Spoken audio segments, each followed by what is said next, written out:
ناظرین السلام علیکم ورحمۃ اللہ وبرکاتہ۔ اختلاف رائے یعنی آپس میں رائے کا مختلف ہونا یہ انسانی زندگی کا حصہ ہے، اور اگر اس اختلاف کو معاشرے میں لوگ خندہ پیشانی سے تسلیم کرے اور دوسروں پر اپنی مرضی رائے مسلط کرنے کے بجائے ان کی رائے کا احترام کرنا سیکھے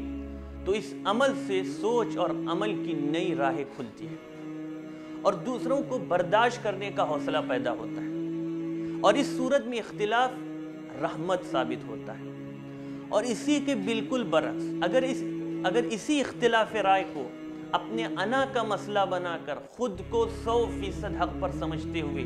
دوسروں کی نیتوں پر حملہ کیا جانے لگے، دوسروں کی رائے کو غلط اور حقیر سمجھا جانے لگے، تو ایسی صورتحال انتشار، افتراء اور بدامنی کو جنم دیتی ہے، اور یہ اختلاف رحمت ہونے کے بجائے زحمت ثابت ہوتا ہے۔ ناظرین، آئیے ہم اس کو واقعات کے ذریعے سمجھنے کی کوشش کرتے ہیں کہ کس طرح اختلاف رائے کو برداشت کیا جائے، کس طرح آپس میں محبت سے رہا جائے، اور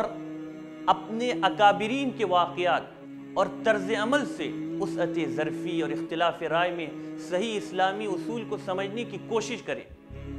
اس سلسلے میں 3 واقعات میں اپنے ناظرین کے روبرو رکھنا چاہتا ہوں، اور ان واقعات کو موجودہ دور کے مایناز عالم دین حضرت مفتی محمد تقی عثمانی صاحب دامت برکاتہم و دامت فیوضہم نے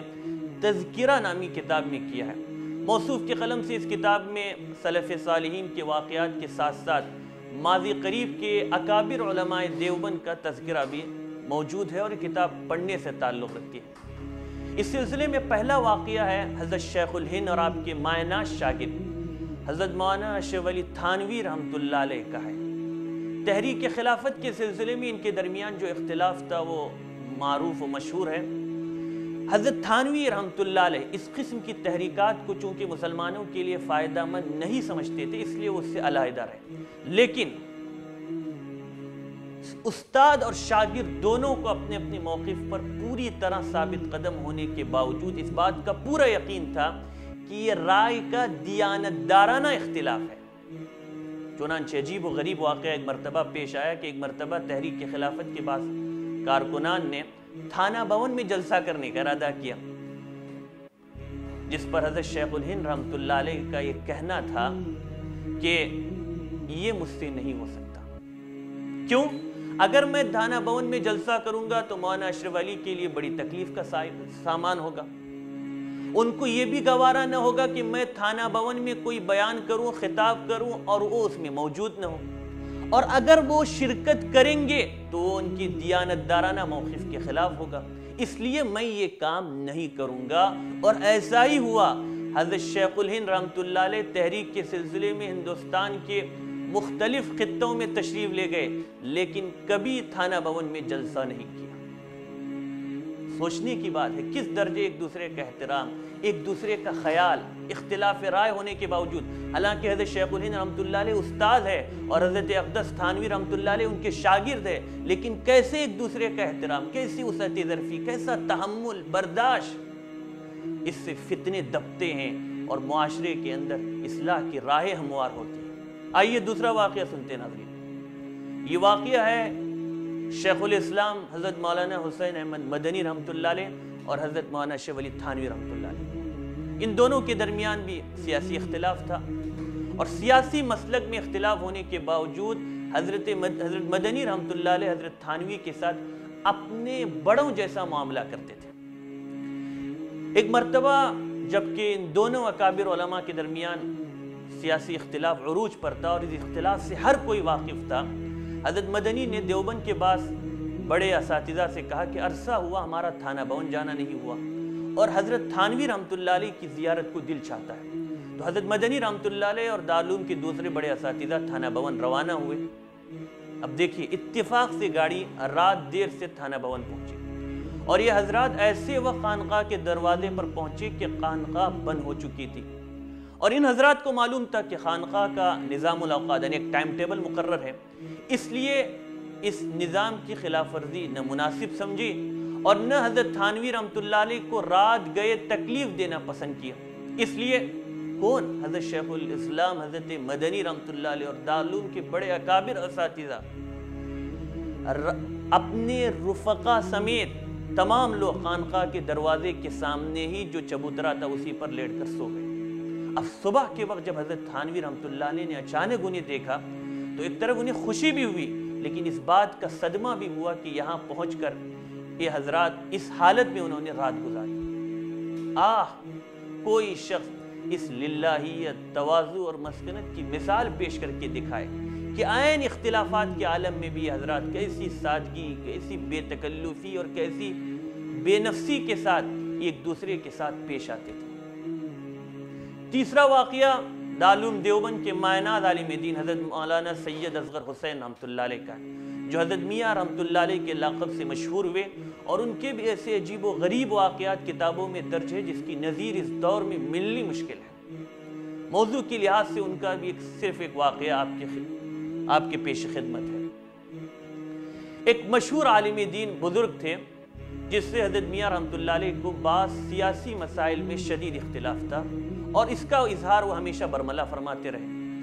لیکن اس کے باوجود یہ چیز سمجھنے کی اور سننے کے لائق ہے، اس کے باوجود، اختلاف کے باوجود، ان کی شان میں اگر کسی سے کوئی نامناسب کلمہ نکلتا تو بڑی سختی کے ساتھ متنبہ فرماتے۔ ایک مرتبہ انہی بزرگ نے بارش نہ ہونے کی وجہ سے نماز استسقاء پڑھنے کا اعلان کیا۔ اب اللہ معلوم میاں صاحب کو کیا القاء خداوندی ہوا کہ انہوں نے اپنے شاگرد سے فرمایا، جو ان کے قریبی شاگرد تھے، کہ بارش تو ہونی نہیں آج، البتہ نماز کا ثواب حاصل کرنے کے لیے چلنا ضروری ہے۔ چنانچہ انہوں نے نماز ادا کی، عیدگاہ چلے گئے اور نماز استسقاء اس بزرگ کے پیچھے ادا کی، لیکن واقعی بارش نہیں ہوئی۔ اس بزرگ نے دوسرے دن بھی یہی اعلان کیا، اور حضرت میاں رحمۃ اللہ علیہ نے وہی بات ارشاد فرمائی۔ عیدگاہ گئے، نماز پڑھی، لیکن بارش نہیں ہوئی۔ مقدر میں یہی تھا، اللہ کی یہی مرضی تھی۔ اب تیسرے دن ان بزرگ صاحب نے پھر نماز کا اعلان کیا، تو میاں صاحب نے وہی بات ارشاد فرمائی جو پہلے دن اور دوسرے دن کہا تھا، اور تیسرے دن بھی نماز کے لیے حضرت میاں صاحب رحمۃ اللہ علیہ میدان میں پہنچ گئے۔ لیکن آج خلاف معمول ایک بات نظر آئی۔ آج خود حضرت میاں رحمۃ اللہ علیہ نے ان بزرگ سے کہا کہ اگر آپ اجازت دیں تو آج نماز میں پڑھا دوں۔ اب ہر شخص حیرت سے دیکھ رہا تھا کہ میاں صاحب تو کبھی 5 وقتہ نماز بھی لوگوں کے اصرار پر نہیں پڑھاتے، لیکن عجیب آج بات کہ آج خود آگے بڑھ کر پیشکش کر رہے ہیں، اور بہرحال انہوں نے خود نماز کی پھر امامت فرمائی، اور اللہ کی مرضی کے تیسرے دن بھی بارش نہیں ہوئی۔ بعد میں جب ان کے شاگرد نے اس سلسلے میں سوال کیا کہ آج خلاف توقع عجیب ماجرا پیش آیا، آج آپ نے خود نماز کی امامت کی، بلکہ اس کے لیے خود پیشکش کی، ماجرا کیا آخر؟ تو حضرت میاں رحمۃ اللہ علیہ کا جواب یہ تھا کہ میرا مقصد اس کے سوا کچھ نہیں تھا کہ جو عالم دین 2 روز سے نماز پڑھا رہے ہیں لوگوں کو ان پر بدگمانی نہ ہو،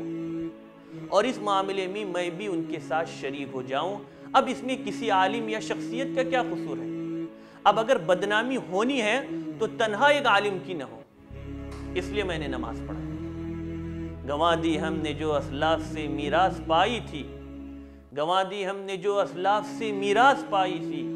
سریا سے زمیں پر آسمان نے ہم کو دے مارا۔ ناظرین، یہ تھے ہمارے اکابرین، یہ تھے ہمارے اکابر علماء دیوبند، یہ تھے ہمارے اسلاف جو اختلافات کے باوجود شریعت کے حدود کو ملحوظ رکھتے ہوئے ہر ایک کو اس کا حق دیا کرتے تھے، اور ہر ایک دوسرے کا ادب و احترام ملحوظ رکھا کرتے تھے، اور اسی کا نتیجہ ہے کہ آج بھی ان کا تذکرہ ادب اور احترام سے کیا جاتا ہے۔ تو یہ ہے شریعت کا وہ طرز عمل جو ہمارے اسلاف اپنے کردار سے ہمیں سکھا گئے۔ خدا کرے ہم بھی اختلاف رائے میں اور کوئی بھی اختلاف ہو ایک دوسرے کا ادب و احترام ملحوظ رکھنا سیکھے، اور شریعت نے جو اس کے حدود متعین کیے ہیں انہی حدود میں رہتے ہوئے اختلافات کرنا سیکھیں، اسی سے انشاءاللہ معاشرے میں خیر عام ہوگا۔ ناظرین، یہ ویڈیو آپ دیکھ رہے تھے، اس ویڈیو کے سلسلے میں اپنی رائے کمنٹ باکس میں ہمیں ضرور شیئر کریں، یا پھر اسکرین میں جو واٹس ایپ نمبر دیا گیا ہے اس پر ضرور شیئر کریں، اور ہمارے یوٹیوب چینل فکر و خبر ٹی وی کو سبسکرائب کرنا بھی نہ بھولیں۔